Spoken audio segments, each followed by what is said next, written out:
Morning, friends. Pastor Al. It's Monday, May 18th. Hope you had an awesome weekend. Today I want to talk about the heart.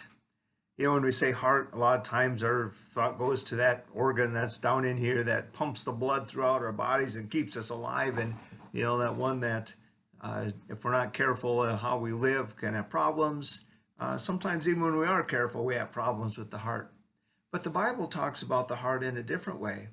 In fact, the first time the word heart is mentioned, Genesis 6:5, it says, "The Lord saw that the wickedness of man was great in the earth, and that every intent of the thoughts of his heart was only evil continually." Now, God wasn't talking about the organ here. When the scripture uses that phrase, God sees the heart, he's talking about our mind, what we're thinking. God knows what's going on. And when we're honest about it, we realize and recognize the fact that God knows everything we think, whether we say it or not. Somewhat an intimidating thought, isn't it? In Proverbs 23, verse 7, it says, "As he thinks in his heart, so is he."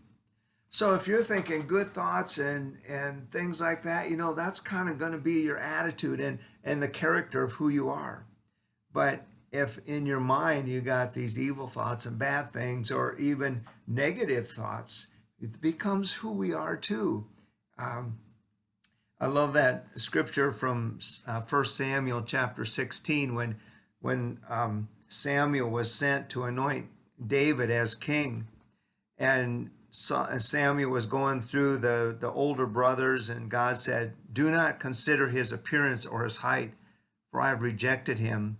The Lord does not look at the things man looks at. Man looks at the outward appearance, but the Lord looks at the heart." He's looking at our character, our mind, our intellect. He's looking at our relationships. How are we going to relate to him? And then how do we relate to people? How is it with your heart today, my friends? Have a blessed day.